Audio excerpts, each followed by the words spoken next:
अस्सलाम वालेकुम। आज का मज़मून साल दो मिकात अव्वल का पहला मेजर मज़मून उर्दू कदीम अदब हिस्सा शायरी है। इस मज़मून का मकसद तलबा को उर्दू शायरी में उन शोरा से मुतारिफ करवाना है जिन्होंने उर्दू शायरी को बुनियादें फराहम की। हमारे इस मज़मून में 3 शोरा हज़रात शामिल हैं: मोहम्मद कुली कुतुब शाह, अफजल झंझानवी और मिर्ज़ा मजहर चांद जाना।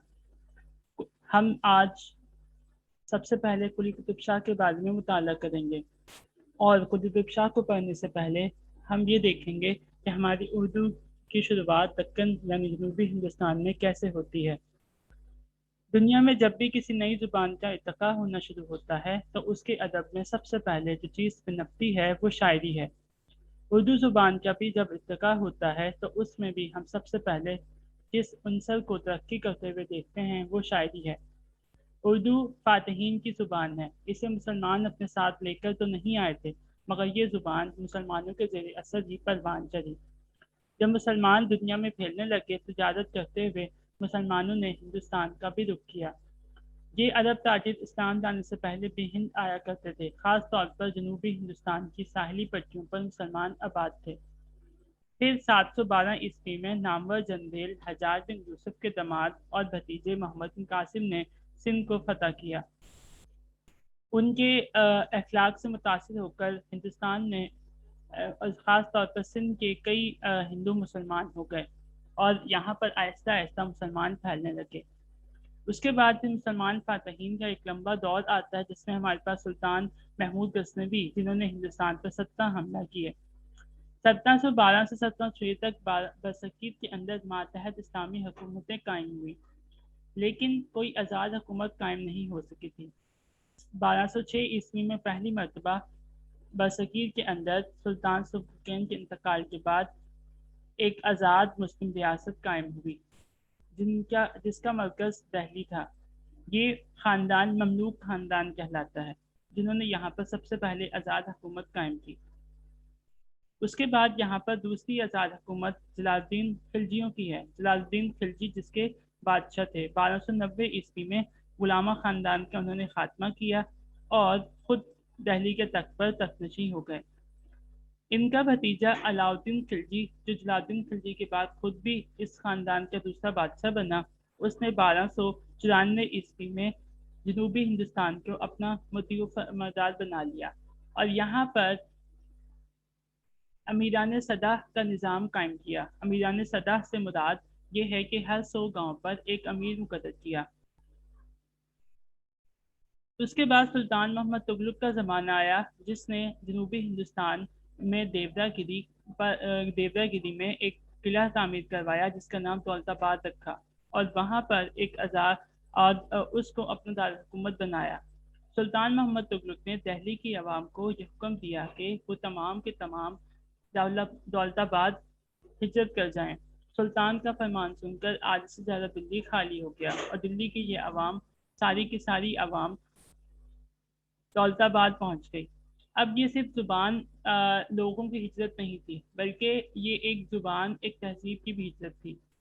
जैसा कि हमने कहा कि मुसलमान हिंदुस्तान आए, यहाँ पर उन्होंने यहाँ के लोगों के साथ रहना सहना शुरू किया और उससे अरबी फ़ारसी और तुर्की के अल्फाज, क्योंकि ये मुसलमान अरब तुर्क और फ़ारसी थे, तो उनकी ज़ुबान यहाँ की हिंदुस्तान की आम ज़ुबानों के साथ मिलना जुलना शुरू हुई। यहीं से उर्दू ज़ुबान बनना शुरू हुई। दिल्ली में इसकी पैदाइश हुई और इसका इर्तिका जनूबी हिंदुस्तान में हुआ, क्योंकि यहाँ पर सुल्तान मोहम्मद तुगलक के आखिरी ज़माने में उमरा ने बगावत कर दी। इनमें से एक ने एक सल्तनत की बुनियाद रखी जिसे आज हम बहमनी सल्तनत के नाम से याद करते हैं। बहमनी सल्तनत तकरीबन 150 साल तक कायम रही या इससे भी ज़्यादा का ज़माना हो सकता है। अब जनूबी हिंदुस्तान में बहमनी सल्तनत पर भी जवाल आता है। बहमनी सल्तनत पर जवाल आने के बाद यहाँ पर 5 आज़ाद खुदमुख्तार हुकूमतें कायम हुई, जिनमें से एक वो हुकूमत है जिसके बादशाह के बारे में आज हम मुताला करने जा रहे हैं। उस बादशाह का नाम सुल्तान मोहम्मद कुली कुतुब शाह है। सुल्तान मोहम्मद कुली कुतुब शाह सुल्तान मोहम्मद कुतुब शाह कुतुब शाही खानदान का 5वां बादशाह था। इसकी पैदाइश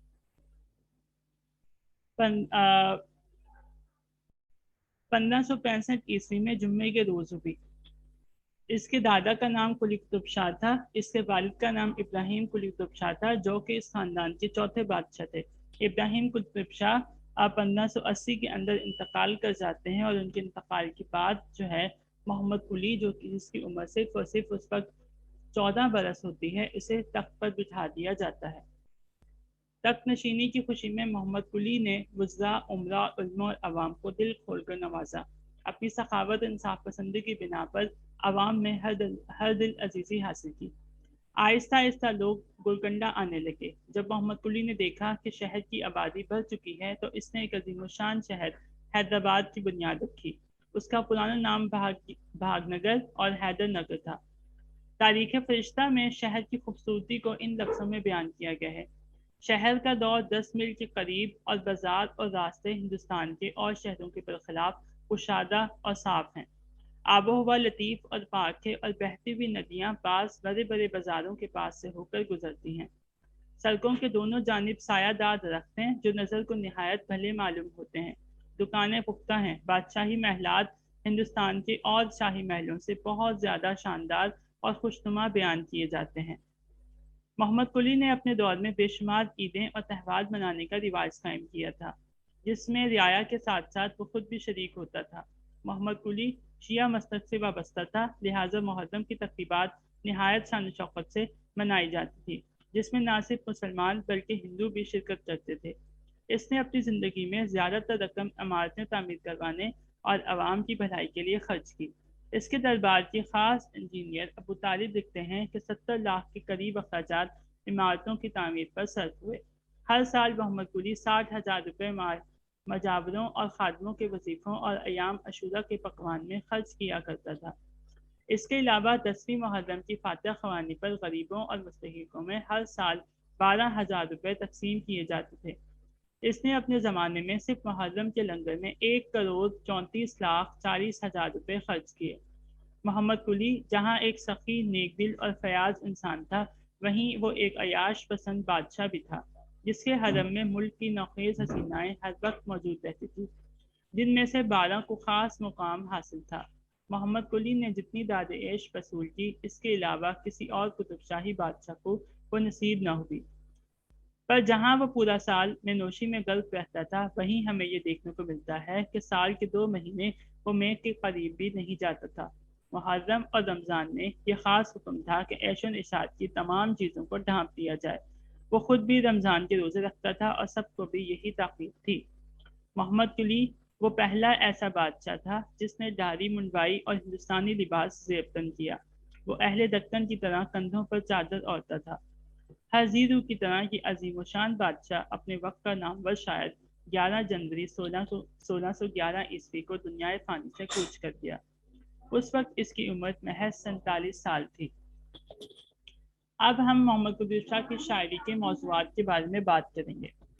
उर्दू ज़बान और अदब को दक्कन में बहुत पहले से फ़ौक़ियत मिलना शुरू हो गई थी। मोहम्मद कुली से पहले भी इस ज़ुबान के शायर मौजूद थे, मगर मोहम्मद कुली वो पहले शायर थे जिन्होंने फ़ारसी तर्ज पर हरूफ तहज्जी के अतबार से अपना दीवान मुरत्तब किया। इनके कुलियात में हमें इनके 70 से ज़ायद तखल्लुस मिलते हैं, जिनमें से मशहूर कुतुब, शाह, मानी और तुर्कमान हैं। मोहम्मद कुली के दीवान में हमें हर मौजू पर शायरी मिलती है। इनके ख्यालात की रवानी समंदर में मौजों की तरह है। इनमें कभी कमी आती है और न कभी रुकावट पैदा होती है। मोहम्मद कुली के शायरी के मौज़ूआत को 3 या 4 हिस्सों में तकसीम किया जा सकता है: मजहबी शायरी, इश्किया शायरी, तहजीबी और समाजी शायरी, और कुदरती शायरी। इनका पसंदीदा मौजू इश्क है, बाकी तमाम मौजू इसी इश्क के गिर्द घूमते हैं। मजहबी शायरी।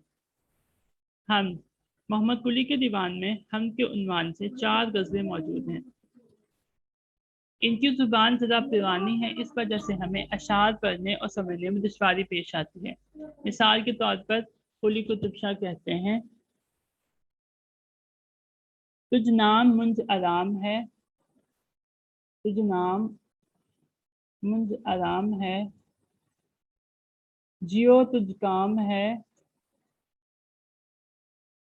تجھ نام منج آرام ہے، جیو تجھ کام ہے، سب جگ کو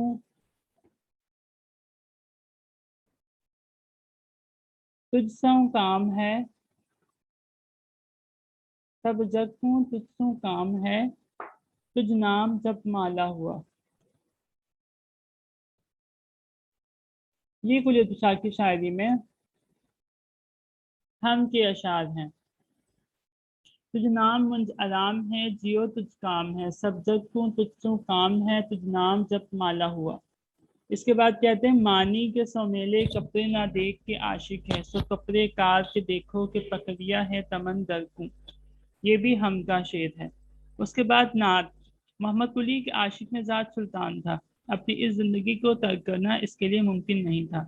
اس کے نزدیک ریاکاری کی عبادت کے مقابلے میں اطراف گناہ کی سنت کی ادائیگی زیادہ مستحسن تھی۔ سلطان اپنی عیش پرستی کو خدا کے بعد نبی صلی اللہ علیہ وسلم کا صدقہ سمجھ کر وصول کرتا تھا۔ نعت کے علاوہ محمد قلی کی کئی غزلوں کے آخر میں نبی صلی اللہ علیہ وآلہ وسلم کے شکرانے کے طور پر ایک شعر موجود ہے۔ نعت میں محمد قلی نے حضور صلی اللہ علیہ وآلہ وسلم کی تعریف کے ساتھ ساتھ ان کی سیرت کے مختلف گوشوں کو بھی ظاہر کیا ہے۔ مثال کہتے ہیں تجھ مخ اجد کی جوت تھے، عالم دیپن ہارا ہوا۔ تجھ مخ اجد کی جوت تھے، عالم دیپن ہارا ہوا۔ تجھ دین تھے اسلام دے، مومن جگت سارا ہوا۔ کہتے ہیں دے دیا بندے کو حق نبی کا خطاب، دے دیا بندے کو حق نبی کا خطاب، حکم دے دیا نور جو مہتاب۔ منقبت۔ منقبت میں محمد قلی نے زیادہ تر موضوع حضرت علی کی شان کو بنایا ہے۔ ان کی منقبت جس میں حضرت علی کی شان کو بیان کرتے ہوئے انہیں بخشش کا وسیلہ بھی بتاتے ہیں شاعر۔ کہتے ہیں ادھاد ادھاد اب تجھ بن نہیں کوئی یا علی، منجھ کو سنبھال اب تجھ بن نہیں کوئی یا علی۔ سب جگ گدا سلطان تو، نواں نمبراں کا بہان تو، میرا سو فتیمہ تو، تجھ بن نہیں کوئی یا علی۔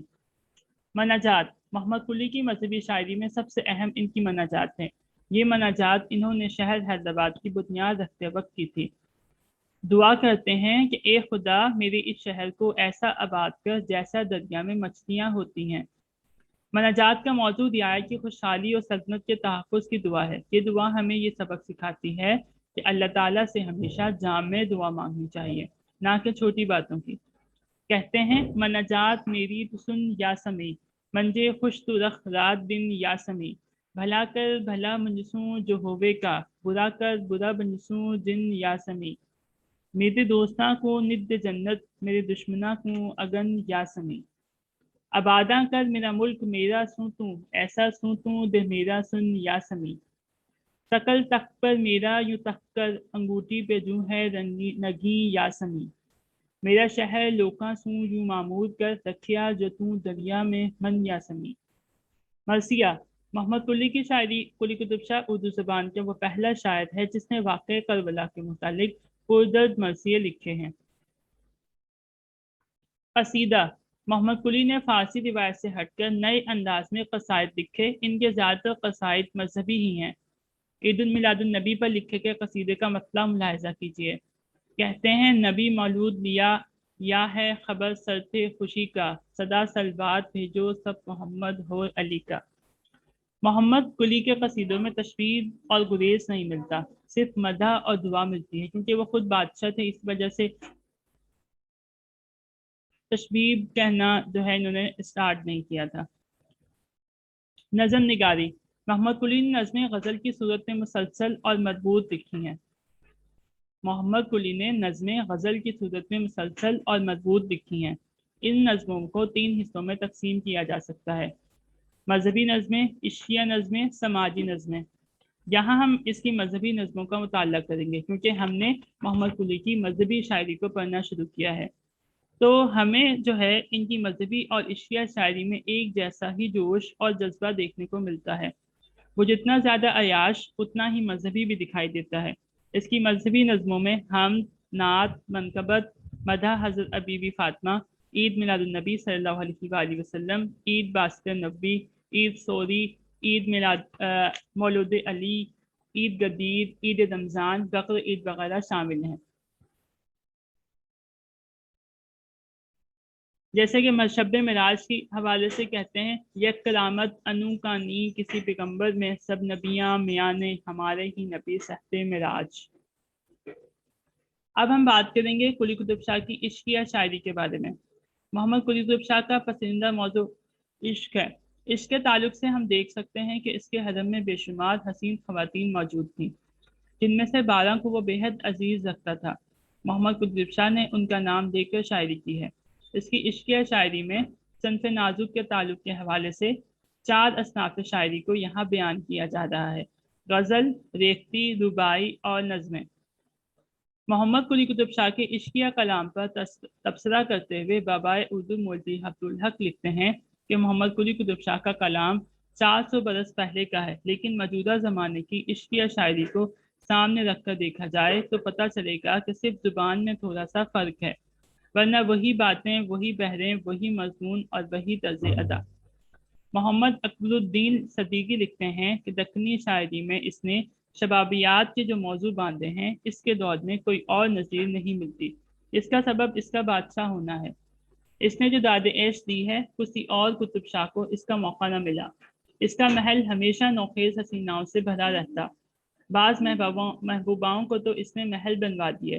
اس کے شعر میں تغزل کا جو رنگ، جمالیاتی اور جنسی شاعری کا جو انداز ہے، اس کے معاصرین میں مفقود ہے۔ شکیل الرحمان کہتے ہیں کہ سلطان محمد قطب شاہ ابتدائی اردو تہذیب کے پہلے رومانی شاعر ہیں، جن کے جمالیاتی تجربوں سے شرح ناقرس مسلسل ٹپکتا رہتا ہے۔ چونکہ شاداب رومانی طرزیوں کا یہ شاعر پوری زندگی کو ایک جشن سمجھتا رہا، اس لیے اس کے جمالیاتی تجربوں میں ہر جگہ چراغاں کسی کیفیت ہے۔ محبوب شعری کائنات کا ایک مرکز ہے، تمام جمالیاتی ارتعاشات اسی مرکز کی شعاؤں کی دین ہیں۔ فضیل جعفری لکھتے ہیں، اس کے حقیقی تخلیقی جوہر عاشقانہ اور جنسی شاعری میں ہی کھلتے ہیں۔ قلی قطب شاہ نے اپنی 1 درجن سے زیادہ محبوباؤں کے بارے میں کئی نظمیں کہی ہیں۔ وہ اپنی محبوباؤں کو حسن و شباب کی دیویاں کہتا ہے۔ اس نے جن نظموں محبوباؤں کا سراپا کھینچا ہے، ان کے اشموں، غمزوں اور اداؤں کے علاوہ ان کے ایک عضو کی تعریف کی ہے۔ یہ نظمیں شعری مصوری اور پیکر تراشی کے اعلیٰ نمونے ہیں۔ اب ہم بات کریں گے ان کی غزل گوئی کے بارے میں۔ عشقیہ شاعری میں پہلی صنف جس صنف کا استعمال ملتا ہے وہ غزل ہے۔ محمد قلی نے غزلوں کو اس کے لغوی معنی میں پیش کیا ہے، اس لیے اس کی بیشتر غزلیں گفتگو زنان میں رنگی ہوئی ہیں۔ اس کی غزلوں میں اس کی 12 پیاریاں براجمان ہیں۔ وہ پیاریوں کے نام کے علاوہ سکی، دھن، سودن، ناد وغیرہ محبوب کے لیے استعمال کرتا ہے۔ مثلاً کہتا ہے، کیس کھولے کرنے کنگھی رات ہے ہم نہ کو دو، مانگ کارے جب سکی ودپس ہم نہ کو صبا۔ ریختی سے مراد ایسی شاعری جس میں اظہار عشق عورت کی جانب سے ہو۔ کلیات قطب شاہ میں 4 ریختیاں موجود ہیں۔ اس کے علاوہ قلی کی بیشتر نظموں اور غزلوں میں بھی یہ رنگ غالب نظر آتا ہے۔ 12 پیاری نظموں میں بعض مقامات پر محمد قلی خود پیاری بن جاتا ہے اور پیاری کو پیارا بنا لیتا ہے۔ اس کی غزلوں میں ریختی کے نمونے کچھ یوں پائے جاتے ہیں۔ مثال کے طور پر ایک شعر ہے، ہو اپہر کے آویں گے مکن ہرنا، لگوں گی آج پیا کے چرنا۔ محمد قلی کی ریختی میں نزاکت، لطافت اور نفاست موجود ہے۔ رباعی محمد قطب شاہ کے کلیات میں 38 رباعیاں 38 رباعیاں پائی جاتی ہیں۔ رباعیوں کے مطالعے سے یہ اندازہ ہوتا ہے کہ اس نے رباعی کو باقاعدہ طور پر ایک سخن کی حیثیت سے برتا اور اپنے فکری اور فنی اصطلاحات کو برقرار لا کر اس صنف میں رنگارنگی، جاذبیت، عمق اور وسعت پیدا کی۔ اس سلسلے میں ڈاکٹر سعیدہ جعفر لکھتی ہیں کہ محمد قلی قطب شاہ وہ پہلا شاعر ہے جس نے رباعی کے موضوعات کو وسعت عطا کی۔ رباعی جو زیادہ تر پند و موعظت یا اخلاقی مضامین کے اظہار کا ذریعہ تھی، محمد قلی قطب شاہ کے ہاں پہلی مرتبہ عشقیہ مضامین اور سنگھارس کی حامل نظر آتی ہے۔ نظم نگاری جیسا کہ پہلے بیان کیا جا چکا ہے کہ محمد قلی نے غزل کی صورت میں مسلسل اور مضبوط نظمیں لکھی ہیں۔ محمد قلی کی نظموں میں سب سے زیادہ مشہور اور مقبول 12 پیاریاں اور دوسری پیاریاں ہیں، جس کے بارے میں جاوید ششٹ لکھتے ہیں کہ محمد قلی کی نظمیں 12 پیاریاں دوسری پیاریاں اردو شاعری میں جنسیاتی شاعری کی نمائندہ نظمیں قرار دی جا سکتی ہیں۔ ان کے مطالعے سے ہمیں معلوم ہوتا ہے کہ وہ کوک شاستر کا ودوان تھا اور संस्कृत लिटरेचर की क्लासिकल फिजा और देवमाला से भी वाकिफ था। इसने इन नज़मों में नायिका भेद और शज़ निगारस के कमोबेश तमाम लतीफ़ पहलुओं को पेश किया है। मोहम्मद कुली का रंग ये ख़ास है। इसके रंग के कुछ शेड मुलाहिज़ा कीजिए। उभरी है नेन रंग खुमारी की गुलाबी, उभरी है नेन रंग खुमारी की गुलाबी, मत पेक गले लाग जो पिन खोलक लतबू।